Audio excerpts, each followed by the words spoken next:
Assalamualaikum warahmatullahi wabarakatuh. Ada beberapa cara untuk menghilangkan marah-marahnya istri, supaya istri tidak tegang kemudian mengganggu kesehatan batinnya atau rohaninya, sehingga kalau kesehatan rohaninya terganggu, akhirnya walaupun berobat kemana-mana secara jasmani akhirnya gagal. Kalau dicarikan dokter yang luar biasa bintang jasmani, gagal banyak menghabiskan uang. Nah, bahkan ada yang miliaran. Nah, itu gagal banyak, bahkan dokternya saja luar negeri. Nah, tapi itu sebetulnya kesempatan bagi kita untuk belajar suatu kegagalan. Keberhasilan, kesempatan kita sebarluaskan kemana-mana. Nah, ini saya kan sudah banyak kesaksian berhasilan di mana-mana, sudah tingkat nasional bahkan internasional, untuk menginformasikan kepada teman-teman. Alhamdulillah sudah dirasakan kenikmatannya, kerukunannya, ya, keharmonisannya sudah bisa dinikmati. Maka ini kesempatan disebarluaskan bagi anda-anda yang gagal, masih gagal. Itu kesempatan kita belajar bersama, ya, yaitu bagaimana kalau istri itu marah-marah, ya, solusinya bagaimana. Solusinya ada dua, yaitu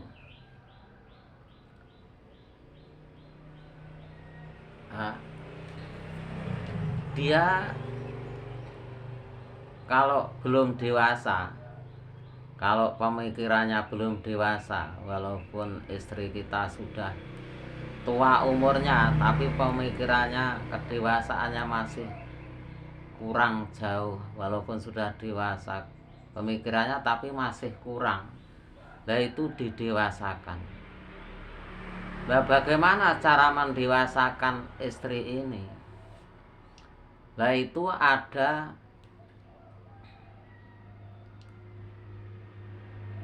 yaitu satu, kalau istri itu kedewasaannya masih kurang, kita sendiri harus mendewasakan diri sebagai suami,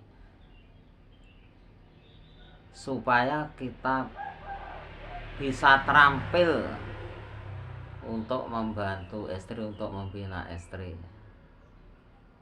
Nah, kalau kita nggak tahu caranya, ya kita harus berteman dengan orang-orang yang sudah lebih dewasa pemikirannya. Contohnya saya dulu, sebelum bisa membantu mereka orang yang belum dewasa,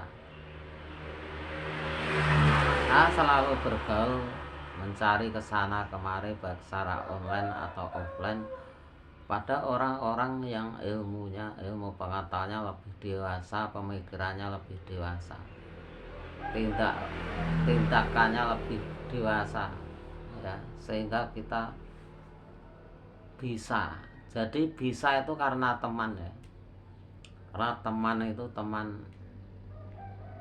pengaruh yang luar biasa. Jadi orang kok jelek, ternyata pengaruhnya jelek. Orang gagal pengaruhnya juga, temannya juga orang gagal. Cuma kita itu gagal di bidang apa, kita berhasil di bidang apa, tinggal kita itu bidangnya bidang apa, kita menggeluti bidang apa, ya. Lain orang keberhasilannya lain karena bidangnya nggak sama. Kalau orang itu sebagai orang kaya, berarti dia menggeluti di dalam kekayaannya. Kalau orang itu berhasil di bidang kesehatan jasmani rohani, berarti dia menggeluti bidang itu ya. Akhirnya dunia ini tetap berjalan. Kalau membutuhkan dana, berarti berhubungan dengan orang kaya. Kalau membutuhkan kesehatan jasmani rohani, berarti membutuhkan orang-orang bidang itu. Nah itu, karena dunia bisa jalan ini membutuhkan berbagai keahlian.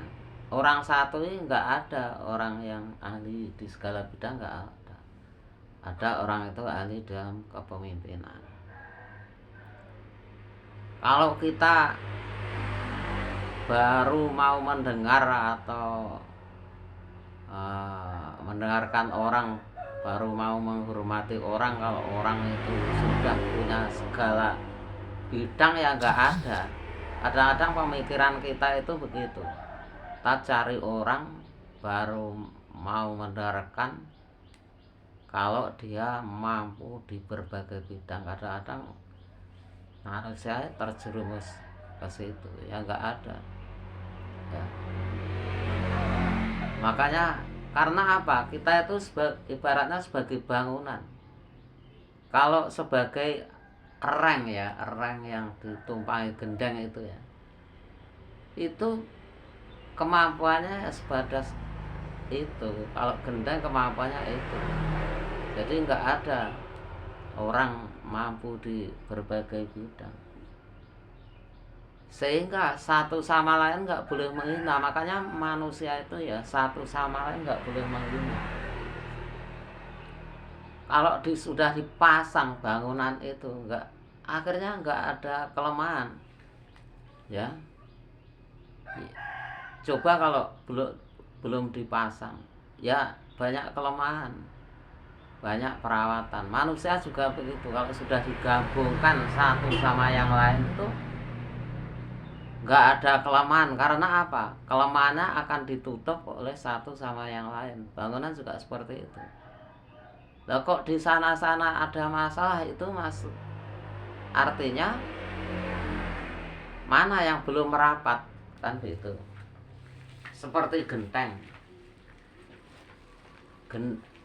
bangunan kok bocor banjir, nah, itu kan bisa dideteksi. Oh ternyata gentengnya nggak pada tempatnya. Loh, akhirnya kan jadi artinya kita memperbaiki sesuatu itu harus dicek. Kalau nggak dicek ya kita nggak tahu. Akhirnya hanya kira-kira ini ya, nggak sistematis. Akhirnya kerjanya nggak bisa produktif, hasilnya nggak bisa efektif, sarana prasarana nggak efisien, waktunya nggak efisien. Makanya segala sesuatu itu harus dites ya. Lah kembali ke awal ya, yaitu cara menghilangkan marah-marahnya istri, yaitu ya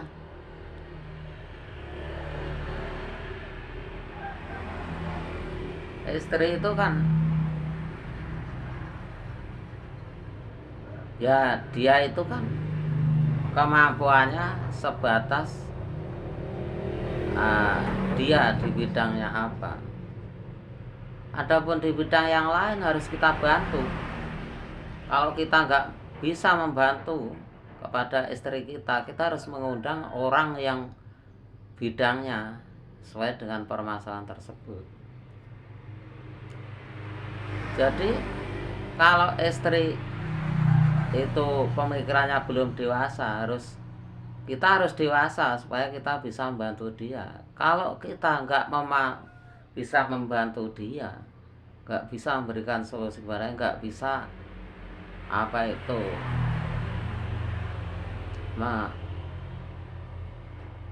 menghilangkan marah dia, artinya kita kemampuannya masih kurang. Kita harus mendekati orang-orang yang lebih dewasa, baik di dalam kemampuan ilmu pengetahuannya, baik kemampuan lahir batin baik kemampuan apa, ya.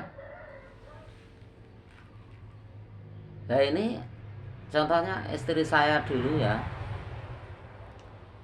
kan belum mampu untuk saya bina di kalangan orang-orang yang sudah dewasa, ya. Belum mampu, alasan ini dan itu. Memang orang itu kalau pemikiran belum dewasa selalu alasan, diajak begini alasan, diajak begini alasan. Nah dulu awal-awalnya saya belum dewasa, ya saya jadi trauma. Istri setelah dinasehati kok malah perasaannya kok digeremeng itu apa ya? Perasaannya dijelekin, diberi ilmu pengetahuan tua, perasaan dijelekin. Akhirnya saya setengah putus asa. Saya agak berhenti, walaupun nggak berhenti total ya. Akhirnya bagaimana? Akhirnya tambah gagal. Setelah gagal saya kemudian mikir-mikir, wah ini berarti saya nggak putus asa, harus terus memberikan nasihat. Kalau dia lagi dinasehati tambah marah, ya kita sementara mundur. Tapi mundur itu nggak mundur terus, ya mundur tapi cari celah, kemudian maju. Ibarat berjalan itu ada duri, ya kita mundur, setelah itu cari celah terus maju, begitu. Jangan mundur terus trauma, akhirnya gagal selamanya kalau kita begitu. Nah, makanya walaupun seandainya kata terpaksa mundur, ya sekarang sudah saya ingatkan ya, jangan mundur, terus maju. Nah, ya mundur tapi mundur selangkah, setelah ada celah-celah sekiranya aman, mana yang sekiranya aman, maju. Nah, begitu. Jadi akhirnya bagaimana? Akhirnya ada kendala-kendala, apakah saya kurang perlu mendewasakan diri, mendewasakan ilmu saya cari guru-guru baik secara online dan offline, sana kemari. Akhirnya menemukan guru. Antara guru satu itu enggak cukup. Kadang-kadang menemui guru satu itu bertemu 1 kali, 2 kali, 4 kali baru ketemu. Nah gitu. Padahal enggak cuma satu. Kadang-kadang terjerumus orang yang tidak standar, belum tua pemikirannya. Akhirnya saya dicemooh, kadang-kadang saya agak jatuh mental juga karena saya kedewasaannya kurang. Karena kedewasaan itu harus ditempuh dari belum dewasa. Apakah ada orang langsung dewasa? Kan dari kecil terus remaja. Nah itu. Akhirnya saya sekarang sudah merasakan. Saya dulu pernah belum dewasa, pikiran saya kalau saya membantu orang yang belum dewasa, karena saya tahu ya, sehingga saya bisa merasakan kalau orang belum dewasa diperlakukan seperti ini, dia nggak mau. Supaya dia mau harus begini. Akhirnya tahu. Jadi ternyata orang yang belum dewasa ini ada manfaatnya juga. Karena nanti dia kalau kita deketi terus, orang-orang sudah dewasa yang deketin terus, akhirnya mereka berhasil jadi semakin dewasa. Kalau sudah nanti dia ditawarin di forum dewasa sudah mau, masukkan. Jadi sebelum dia masuk ke forum dewasa ini, dia di forum kurang dewasa ini dibantu oleh mereka yang sudah dewasa, sudah berlatih dewasa. Nah, berlatih dewasa ini bagaimana? Untuk mendewasakan seseorang itu bagaimana caranya? Nah, itu ada caranya, yaitu nanti kalau didewasakan marah-marahnya hilang. Banyak orang yang marah-marah. akhirnya jantungan, ya, jantungan trauma, akhirnya gagal, ya, akhirnya gagal ekonominya, gagal kesehatannya, gagal temannya, gagal. Tapi bagaimana setelah ketemu saya, malah saya semangati kegagalan kesempatan belajar, keberhasilan kesempatan sebarluaskan. Nah, jadi itu cara menghilangkan marah-marahnya istri, yaitu harus didewasakan. Cara berhubung cara mendewakan istri, ya itu dibantu orang-orang dewasa. Saya akan bergaul dengan orang-orang dewasa, akhirnya saya semakin dewasa, pemikiran saya akhirnya untuk membuat dia akhirnya semakin dewasa. Setelah dia semakin dewasa, akhirnya saya masukkan forum dewasa, saya tawarin, dia mau. Setelah mau, disitu dilatih. Cara melatihnya bagaimana? Cara melatihnya ya, kalau menghadapi orang-orang yang belum dewasa itu, kadang-kadang orang yang belum dewasa itu perkataannya akan menyakitkan hati. Kadang-kadang ngerasa nih, kadang-kadang fitnah, kadang-kadang mencaci, kadang-kadang segala macam yang gak enak-enak itu. Istri dilatih seandainya menemui nanti orang yang tidak dewasa, walaupun dia umurnya sudah tua, walaupun dia pemimpin juga, entah pemimpin organisasi atau pemimpin, karena pemimpin itu banyak, mulai lapisan atas sampai bawah, campuran. Jadi kalau ada pemimpin yang pemikirannya belum dewasa, kan masih ada pemimpin yang lain yang sudah dewasa, pemimpin nggak 1, 2, dari deretan atas sampai bawah ada perwakilan. Makanya jangan khawatir, ya. Akhirnya bagaimana? Seorang istri, ya, akhirnya dilatih seandainya menemui pemimpin yang begini bagaimana, bawahan yang begini bagaimana, atasan begini bagaimana, itu dilatih mentalnya. Jangan sampai down, jangan sampai. Kalau terpaksa down, bagaimana? Dicek apakah masalah kesehatan jasmaninya, apakah kurang doanya. Makanya kalau sudah masuk forum dewasa, diulang-ulang, doanya juga diulang-ulang, ya, untuk mengetahui kondisi-kondisi yang nggak enak-enak menghadapi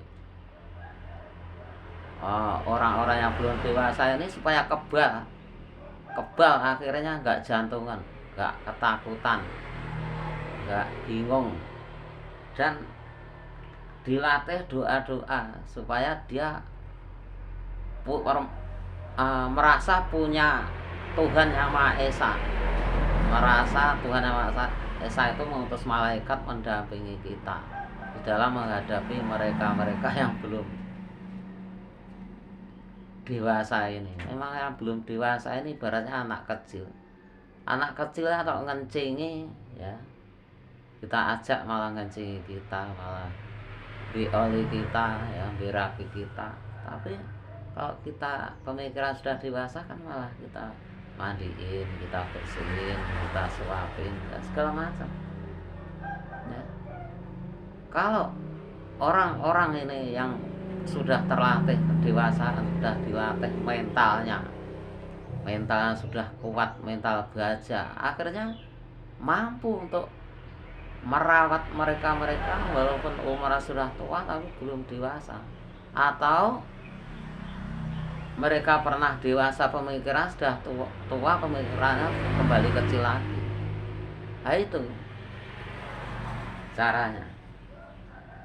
Ya, akhirnya kita itu kalau terjun di forum kedewasaan selalu dilatih sampai matang. itu akhirnya kita cepat bisa membedakan di lapangan ini ini orangnya ini tergolong orang dewasa apakah tidak, sehingga kita cepat mengambil tindakan karena dilatih seperti silat. Silat itu dilatih 1, 2, 3 terus sewaktu ada musuh cepat, nggak pikiran lambat seperti nyopir. Kalau latih 1 bulan cepat, kalau baru 1 hari nyopir 1 jam saja sudah capek, apalagi suruh nyopir sampai Jakarta.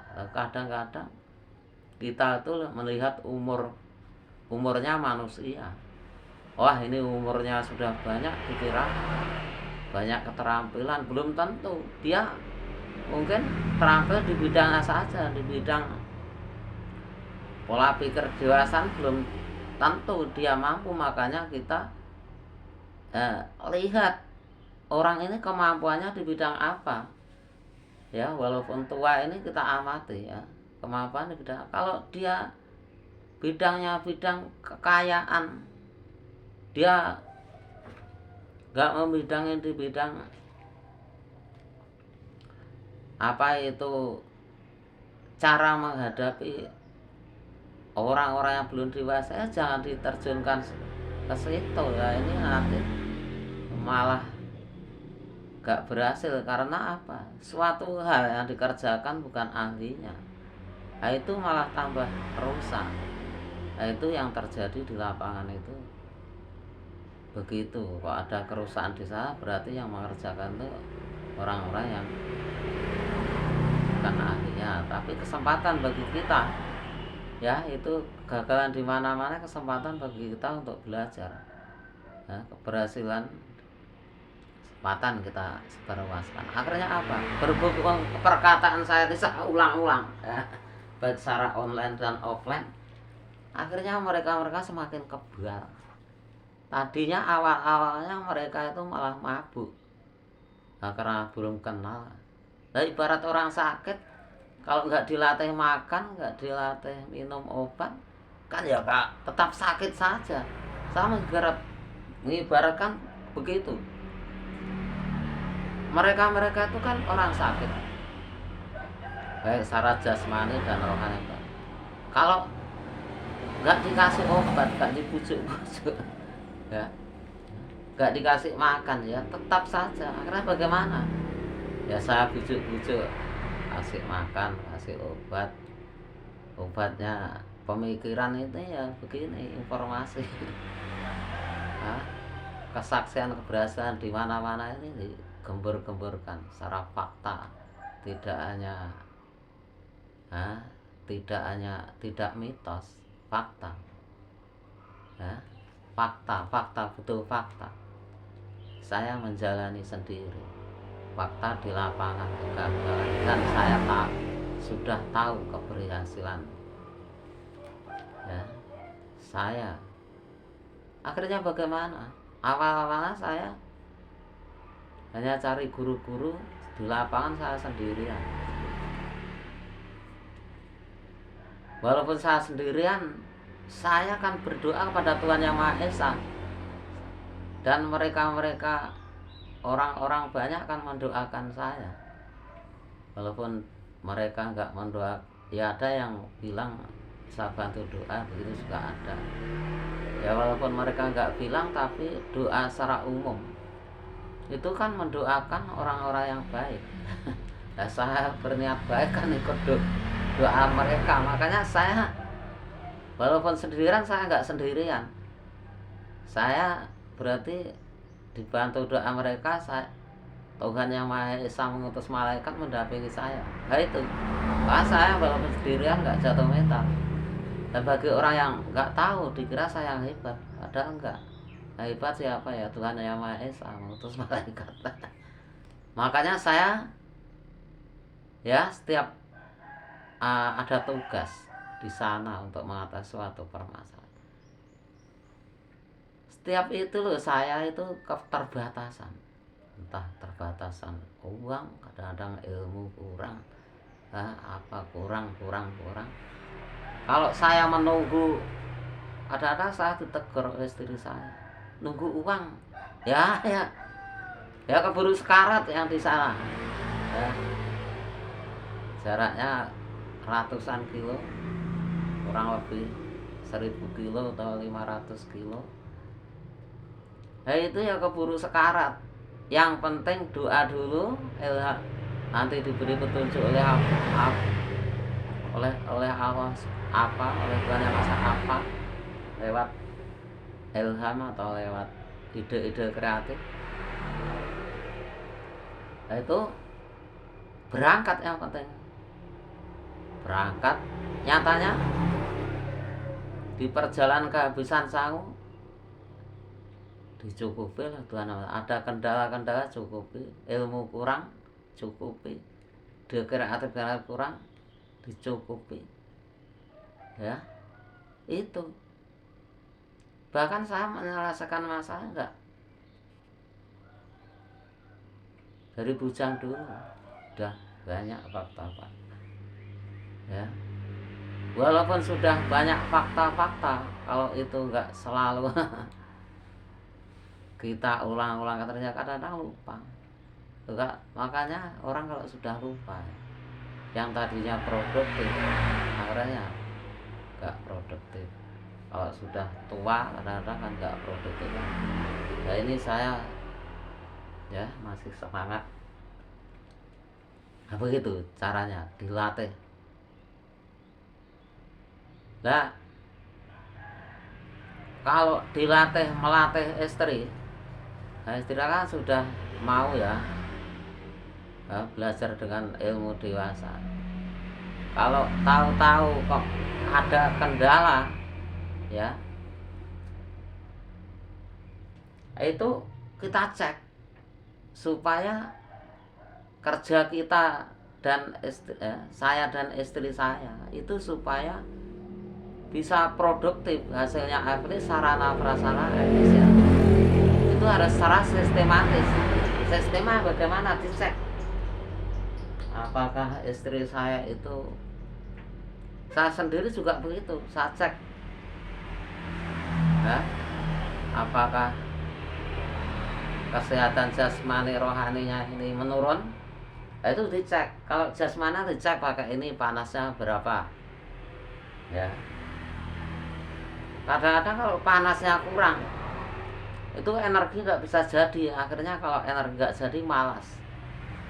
Ibaratnya seperti sepeda motor. Kalau setelnya sepuyer itu harus pas, bensinnya berapa persen, terus pemanasannya berapa persen.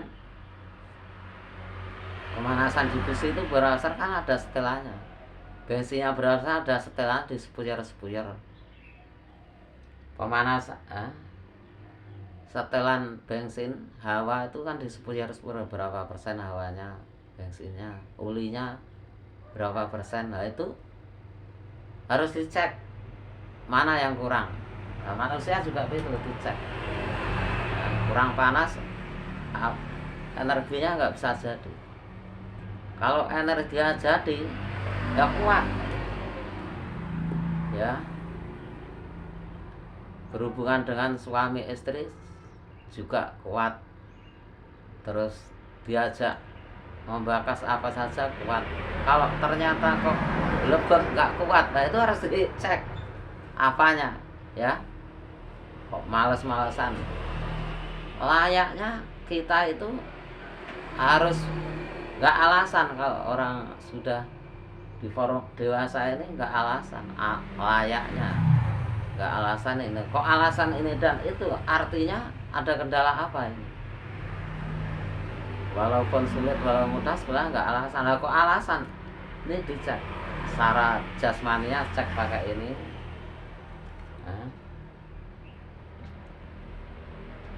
Apa itu? Ini ya, suhu badannya berapa? Terus ini detak jantungnya berapa? Terus oksigen dalam darah berapa? Terus tensinya berapa? Setelah itu carikan solusi sesuai dengan permasalahan tersebut, mana yang nggak normal, sampai betul-betul merasakan bugar, semangat, walaupun kendala tantangan apapun tetap semangat. Nah itu ya, ini saya video-video ini sudah didengar banyak, sudah ditonton banyak orang ya. Orang-orang yang tadinya gak semangat itu alhamdulillah semangat. Yang tadinya selalu alasan itu lantaran saya gak putus asa pada mereka. Banyak orang ya yang saya hubungi secara offline yang bules seperti untuk alhamdulillah bisa selesai. Adapun yang belum selesai ya, secara offline belum selesai, secara online alhamdulillah selesai. Bahkan yang paling sulit selesai. Itu caranya.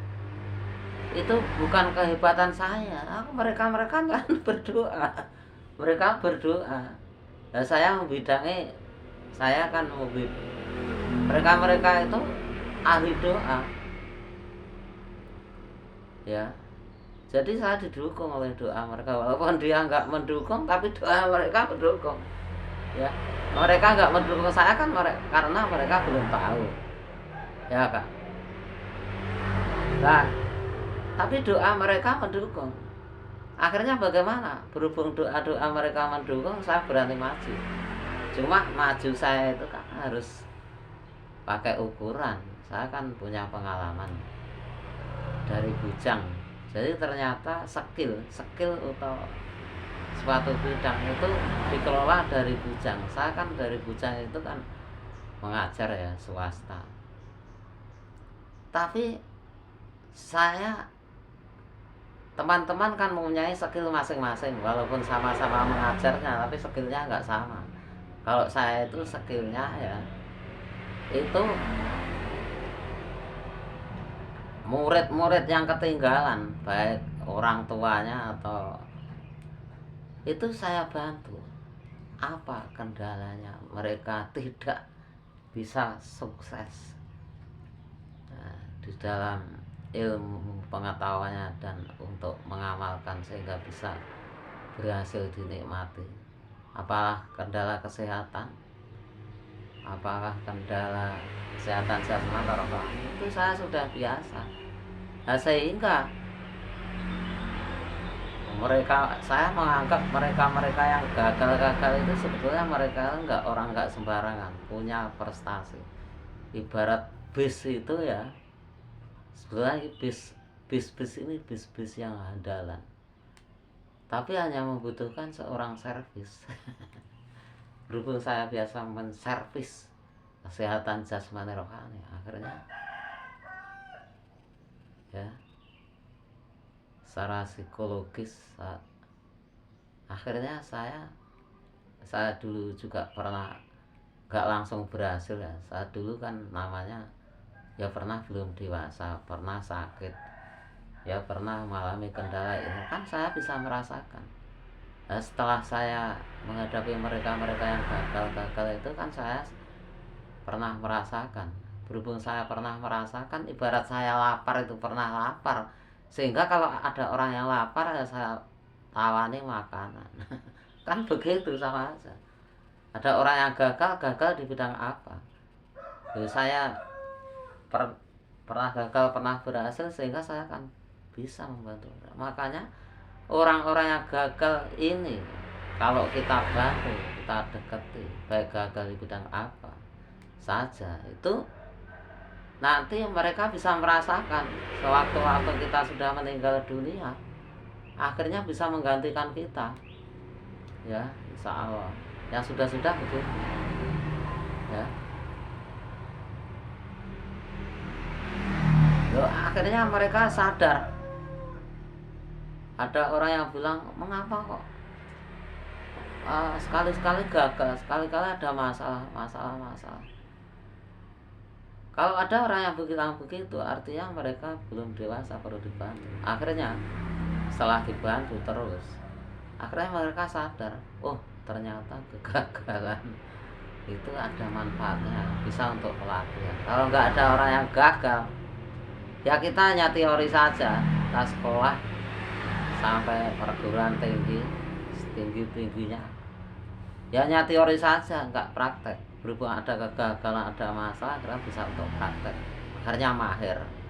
Nah setelah mahir profesional, nah nanti untuk membantu mereka yang gagal, akhirnya mereka juga jadi profesional, bisa berhasil nanti membantu generasi selanjutnya. Orang yang gagal itu Pak tetap ada karena generasi terus tumbuh. Oh, anak-anak tetap lahir, terus anak-anak balita remaja kan begitu. Akhirnya mereka sadar, nggak mempermasalahkan. Akhirnya apa? Jantungnya hilang. Bukan jantungnya hilang, maksudnya penyakitnya jantung sembuh. Ternyata penyakit jantung itu nggak cukup disembuhkan hanya secara lahir saja. Ya, secara batin ini kadang-kadang orang jantungan ya disembuhkan pakai obat ini nggak sembuh. Ya karena manusia obatnya nggak ada, nggak hanya lahir saja ya, batin. Karena apa? Kalau batinnya nggak diobati, ini ketakutan. Nanti kalau gagal bagaimana? Nanti kalau nggak punya uang bagaimana? Makanya orang supaya nggak jantungan, ini saya latih, dilatih nggak punya uang. Ya karena apa? Nyatanya walaupun nggak punya uang, yang penting kita setiap hari makan. ya nyatanya ya yang penting setiap hari kan makan ya. Nah, makan kita untuk belajar, untuk memotivasi, untuk belajar diri kita, istri kita, tangga kita, walaupun belajar secara langsung atau tidak langsung, teman-teman kan begitu. Jadi kejadian apapun jangan dianggap itu suatu malapetaka. Anggaplah itu untuk kesempatan untuk mendewasakan diri kita dan istri kita dan anak-anak kita dan lingkungan kita. Ini saya berbicara satu kali, hasilnya ganda. Karena apa? Saya bicara di sini, ya, anak saya mengontrol, selalu mengontrol, mendengarkan.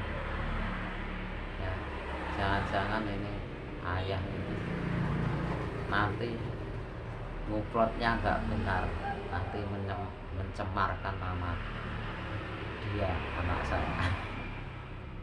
Tapi malah tahu, dia akhirnya semakin dewasa karena yang saya bicarakan dewasa. Nah dia malah tahu, oh ternyata ayah saya itu yang dibakas bagus ya. Loh akhirnya kan begitu, akhirnya mereka semakin dewasa, akhirnya nggak semakin nakal.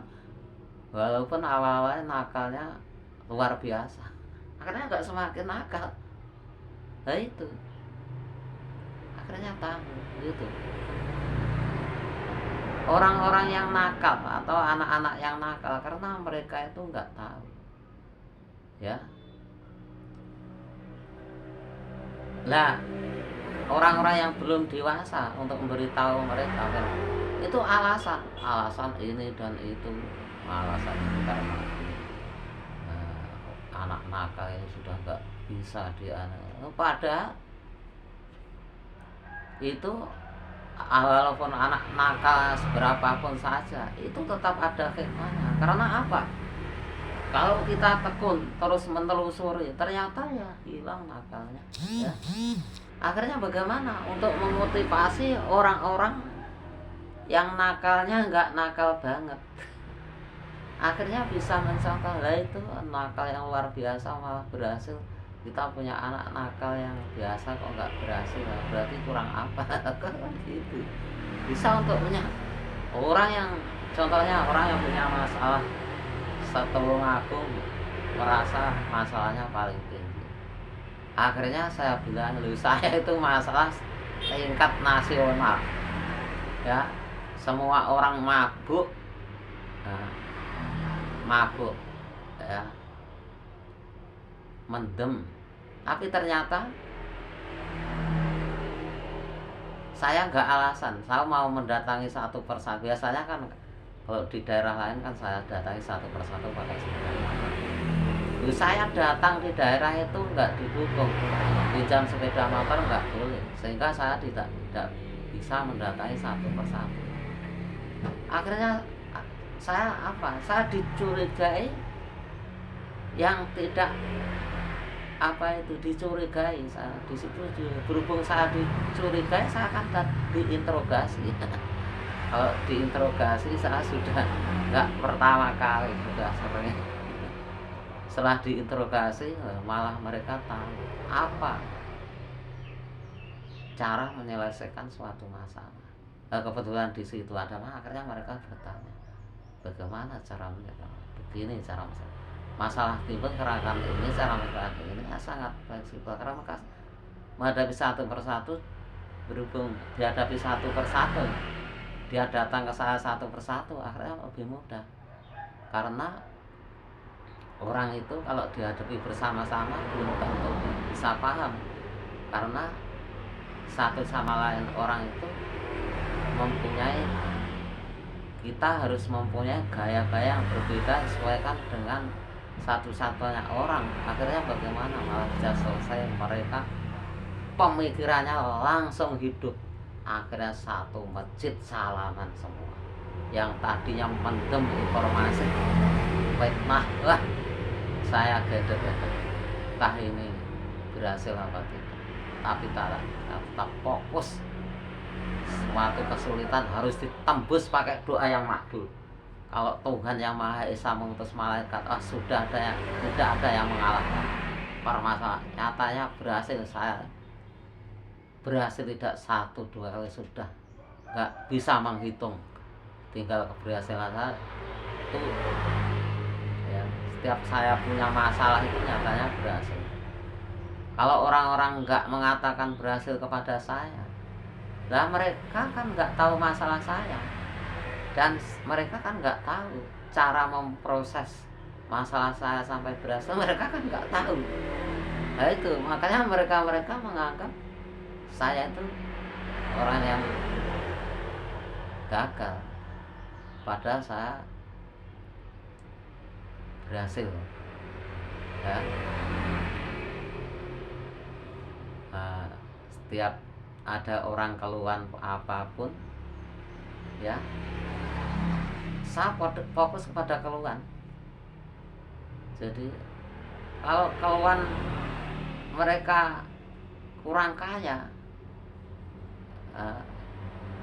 mereka kan sudah bisa cari sendiri kekayaannya bagaimana, kan sudah bisa, ya.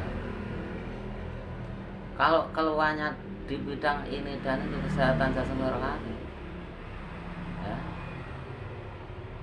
mereka kan belum tentu tahu, ya.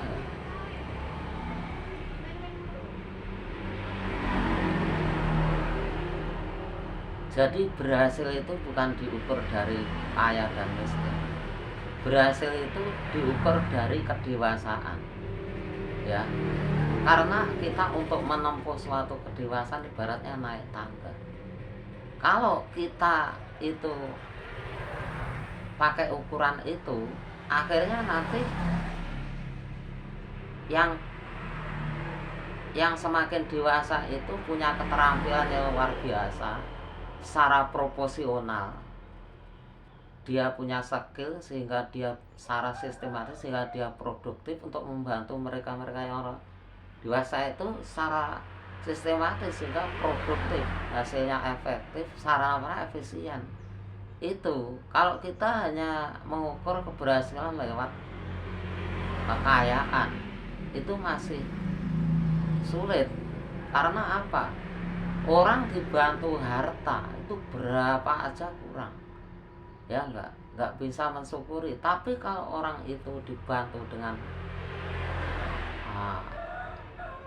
kedewasaan ini meliputi, karena kedewasaan itu juga menyikapi di bidang ekonomi, di bidang mental, kesehatan sosial, di bidang apapun saja. Jadi luas, kedewasaan itu luas ilmunya, dan itu bisa dikelola sampai stage apapun. Kalau di formal juga ada, non formal seperti saya ini juga ada.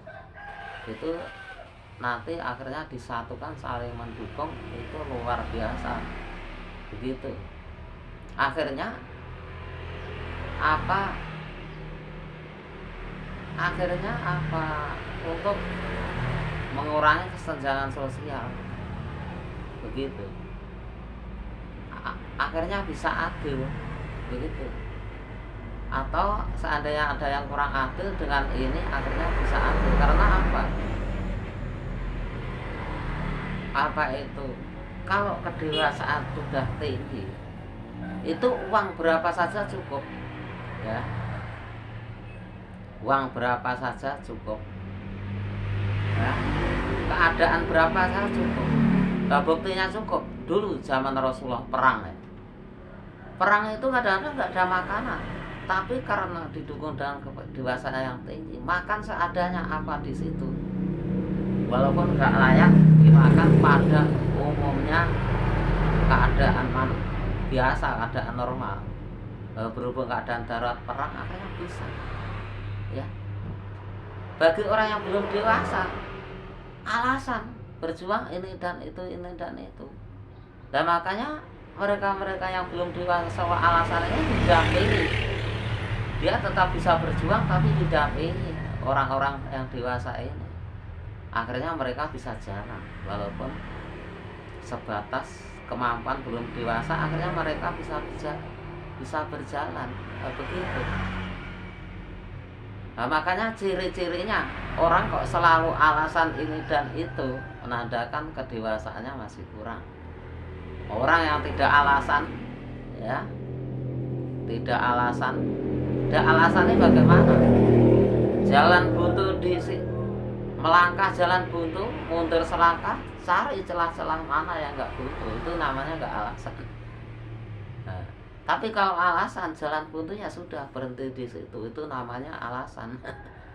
Nah, contohnya, saya kadang-kadang kan terbentur uang, ya, terbentur uang, mau kesana kemari nggak ada. Saya nggak alasan, pakai apa? Ya pakai online seperti ini, sehingga sudah menyebar secara internasional. Ya, teman-teman yang ada di luar negeri akhirnya bisa mendapatkan pembugaran. Akhirnya hubungan kita dengan keluarga kita yang ada di luar negeri tetap harmonis. Ya, tetap bantu mereka, tetap bisa membina mereka. Nah, begitu. Jadi nggak alasan, orang yang dewasa pemikiran nggak alasan, banyak solusinya. Nah, ini bagaimana? Kok orang selalu alasan berarti belum dewasa? Lah, bagaimana? Apakah diponis? Apakah dibiarkan? Kalau mereka membiarkan kepada orang-orang yang selalu alasan, orang muda ini, berarti dia tergolong orang yang belum dewasa. Berarti mereka ini perlu dibantu kan? Yang dewasa. Nah, cara membantunya bagaimana? Apakah mereka yang belum dewasa langsung dimasukkan forum yang dewasa? Enggak. Caranya mereka forum-forum dewasa ini, ya, terus dikembangkan. Setelah itu nanti dia untuk menghadapi mereka yang belum dewasa ini semakin terampil, semakin tergina, semakin sistematis, sehingga hasilnya, sehingga kerjanya tidak semakin produktif, hasilnya semakin efektif, sarana prasarana semakin efisien, waktunya semakin efisien. Itu sudah terbukti, saya kerjakan di mana-mana. Awal-awalnya saya dicemooh orang karena ini nggak masuk akal, ya, nggak masuk akal. Karena apa?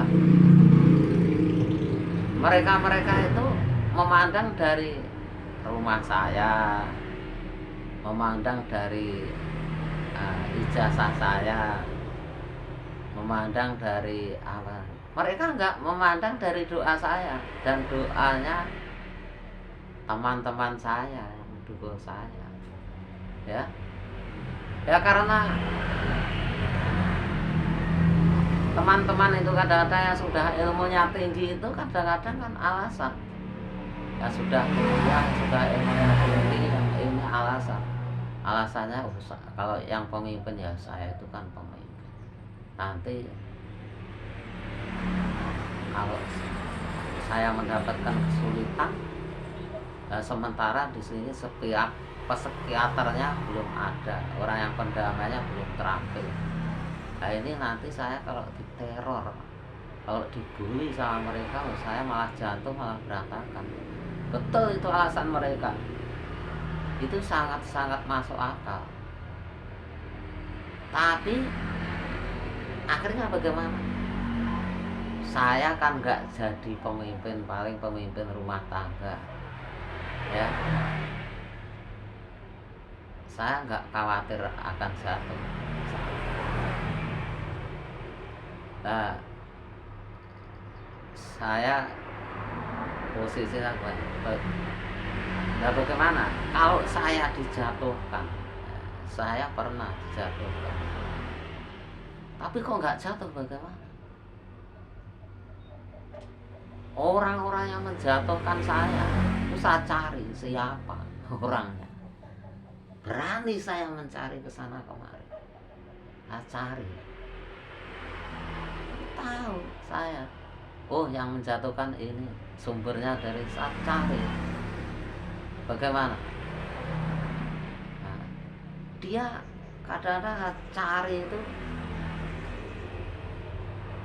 dia bilang begini, oh kok tahu Anda saat di sini, kan walaupun ada di mana saya akan saya cari, katanya. Karena apa? Saya setiap didaya upaya oleh mereka, daya upaya yang tidak sehat walaupun sengaja atau tidak, karena saya minta perlindungan pada Tuhan Yang Maha Esa. Saya walaupun saya tadinya bodoh, tapi saya tahu. Bahkan yang bodoh itu mereka. Karena apa? Menganggap saya nggak tahu. Nyatanya saya tahu. Karena apa? Saya berdoa pada Tuhan Yang Maha Esa, walaupun saya nggak tahu, akhirnya saya diberitahu. Walaupun mereka menyembunyikan apapun saja, dia akan tahu. Kecuali mereka akhirnya bagaimana? Tobat. Banyak yang tobat. Setelah tobat akhirnya nggak berani macam-macam pada saya, sudah kapok. Karena apa? Perbuatan jahat, entah itu sengaja atau tidak, akan diperhitungkan oleh Tuhan Yang Maha Esa. Karena sudah kapok, nggak berani. Nggak begitu. Dunia tinggal menebar kebaikan yang dengan baik, tidak ya. Nggak baik kalau sengaja atau nggak sengaja. Yang penting sudah saya ingatkan, karena dia sudah saya banyak orang saya diingatkan nggak berani. Contohnya saya ketemu garong di Sumatera atau Palembang, yang penting saya ingatkan, ya. Yang penting kamu sudah saya ingatkan. Kalau kamu nekat, nanti kalau ada apa-apa jangan salahkan saya. Nah, mereka nggak berani. Makanya kita itu harus berani. Harus berani. Kalau nggak berani bagaimana? Ya Anda harus bergaul dengan orang yang berani supaya tahu rahasianya berani. Kalau Anda ketakutan terus, ada nyatanya banyak orang yang jantungan, ya, takut mau melangkah ini, takut melangkah itu, takut. Akhirnya kalau ketakutan terus malah Anda terjepit. Bertindak disalahkan, nggak bertindak disalahkan, akhirnya ada banyak yang stres. Sudah stres malah distres yang dipojokkan sampai mati tetap dibully. Nah itu. Nah, supaya berani, bagaimana rahasianya? Anda harus yakin kepada Tuhan Yang Maha Esa, bahwa punya malaikat. Anda berdoa, Tuhan Yang Maha Esa mengabulkan doa Anda untuk mengutus malaikat mendampingi Anda, itu harus yakin. Kalau Anda nggak yakin, Anda takut dengan orang-orang yang suka bully, orang-orang yang suka jelek-jelek itu yang belum dewasa. Akhirnya Anda bagaimana? Akhirnya Anda atau saya, ya, kalau seperti itu, akhirnya serba salah, bertindak salah, nggak bertindak salah, semua disalahkan akhirnya. Tapi kalau kita berani, nyatanya mereka ya ada, kalau nggak tobat yang ada yang dibalas. Mereka yang tadinya mengandalkan kekayaannya, pangkatnya, akhirnya dibalas. Setelah mereka dibalas, akhirnya saya deketin. Tapi saya deketin, saya bombong supaya mereka semangat. Akhirnya bagaimana? Mereka tobat, semangat. Tapi saya menghadapi satu-satunya orang, harus saya masak omongan saya supaya dengan yang saya hadapi. Saya masak dulu omongan saya supaya nggak menyakitkan, nggak menyinggung dia. Pakai kata-kata yang tidak secara langsung, tutup kayak nggak secara langsung. Jadi kata-kata yang sekiranya membuat hati dia itu menjadi bugar, menjadi enak, menjadi semakin sadar. Contohnya mengingatkan orang itu, kamu jangan minum arak. Begitu kadang-kadang langsung dibilang kamu jangan minum arak, itu kadang-kadang malah marah. Nah, bagaimana caranya? Ya caranya kalau kita punya uang kita kasih. Kalau kita kasih uang kok sedikit tersinggung, ya kita rubah menjadi suatu obat yang bermanfaat atau makanan. Nah, itu masih banyak solusi. Akhirnya bagaimana? Ada kedekatan. Kalau semakin dekat, walaupun seandainya kita bicara keliru, dia mau maafkan. Seandainya perkataan kita benar dan dia mau merespon. Seandainya dia belum mau merespon, paling tidak dia mau mempelajari dulu. Lah begitu caranya. Jadi kita makanya bergaul itu penting, bergaul kepada orang-orang yang semangat itu. Ya kita sakit, kita putus asa, bergaul dengan orang yang putus asa ya tambah parah gitu. Nyatanya karena apa? Orang-orang yang sakit, ya, orang-orang yang keterbatasan uang, besok yang mau dimakan seapa gak karuan, itu harus kita temani. Kita jangan sampai alasan. Contohnya saya kan gak alasan ya, sementara orang-orang mau menemani kan alasan. Saya gak bisa menemani mereka lewat, karena orangnya jumlahnya banyak, saya gak bisa menemani mereka yang dimakan besok apa itu, nggak bisa. Saya menemani lewat video ini. Mereka mendengar video ini, selalu menonton video ini. Dengan demikian bagaimana untuk memberikan contoh orang-orang yang kaya ini, orang-orang yang kaya, orang-orang yang ilmunya sudah tua, pemikiran sudah tua, ya, orang-orang yang jadi pemimpin, baik pemimpin organisasi rumah tangga, orang, supaya mereka tuh tahu dengan video saya, supaya bisa termotivasi bagaimana untuk mengamati orang-orang yang mentip-mentip, ya, apa yang mau dimakan besok. Nah, mereka saat temani supaya mereka yakin walaupun besok itu dimakan apa, nyatanya tetap Tuhan Yang Maha Esa memberi, ya memberi makan, ya, banyak ini. Nah, makanya video ini memang saya buat itu untuk menemani mereka-mereka yang mau dimakan besok itu apa.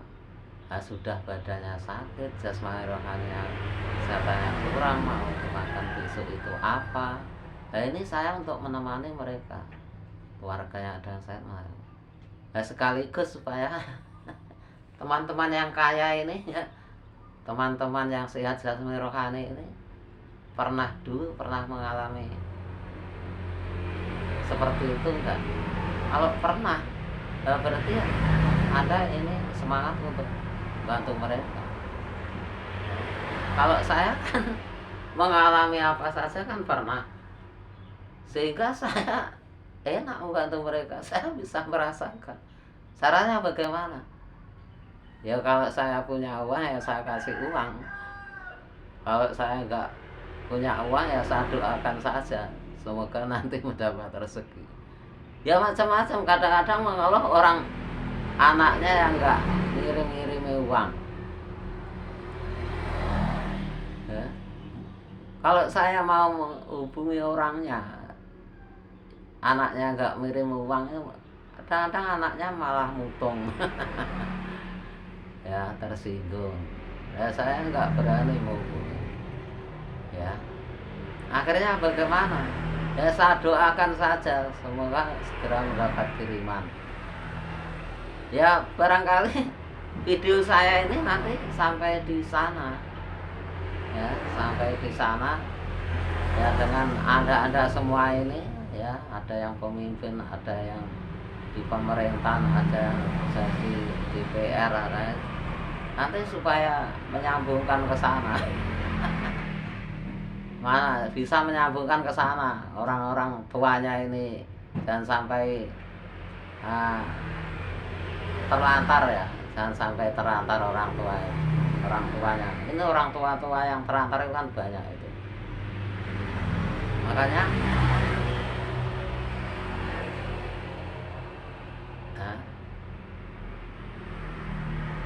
orang-orang tua ini jangan sampai kalau banyak ntar ya, orang-orang tua yang terlantar itu ya mungkin banyak, ya mungkin tidak. Nanti anda nuntut mana faktanya ya cari sendiri kalau faktanya ya. Nah ini kan lebih susah, orang-orang tua ini kan susah. Tapi saya menemani mereka lewat video ini ya. Nah saya mau keliling ke sana kemari ya nggak nuntut waktunya, lewat video ini saja ya, lewat video. Karena apa? Sekarang itu banyak orang stres, orang kurang sehat sama rohaninya. Nah solusinya yaitu dengan video saya ini, akhirnya mereka stresnya hilang, akhirnya bisa sehat jasmani rohani ya. Itulah teman-teman seluruh Nusantara, jangan sampai orang tua anda terlantar ya. Anda jangan takut. Kadang-kadang mungkin anda takut dengan istri anda, kadang-kadang anda takut dengan tetangga anda, kadang-kadang anda takut kepada banyak di mana-mana. Itu nggak adil itu karena takut dengan lingkungannya, karena lingkungannya orang yang terpandang tapi kedewasaannya masih kurang, sehingga malah menakut-nakuti bawahnya. Begitu akhirnya bawahnya trauma, mau begini takut. Nah, supaya anda jadi bawahan atau atasan nggak takut, dan anda jadi atasan juga takut, nanti begitu.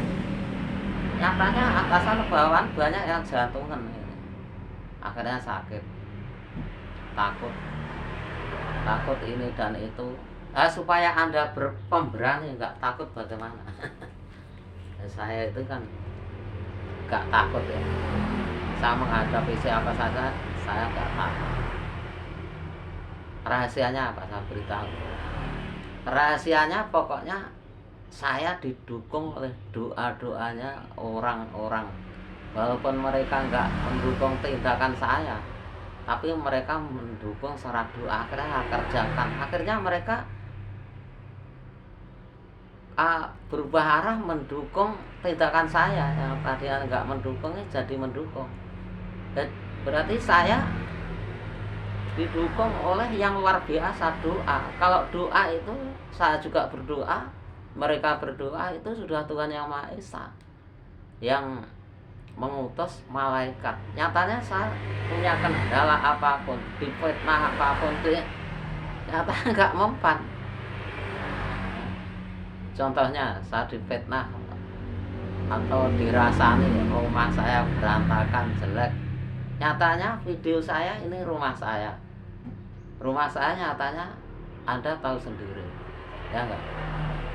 Anda tahu sendiri rumah saya ini kemana. Saya itu dirasani, difitnah, rumah saya enggak baik, saya enggak mengatur keluarga, saya enggak mengatur keluarga. Itu kan sebagai pemimpin itu kan enggak boleh terlalu ekstrim. Kalau pemimpin terlalu ekstrim, nggak tahu situasi kondisi, nanti anak buahnya akan bubar. Tapi karena pemimpin itu harus nggak boleh terlalu ekstrim, harus bijaksana, harus tahu situasi kondisi. Anak buahnya sedang apa? Dites dulu kesehatan jasmani rohani sudah apa. Terus kira-kira yang pakai jangka pendek mana, jangka panjang menengah, itu ada kriteria seperti itu. Lah orang-orang yang memfitnah orang-orang yang ngerasanya itu kan dia belum dewasa, belum tahu, dia belum pernah mengalami perjuangan saya dari bawah, dia kan belum tahu, sehingga solusi ada kan belum tahu. Saya kan sudah mengalami perjuangan dari bawah, sudah tahu solusinya. Itu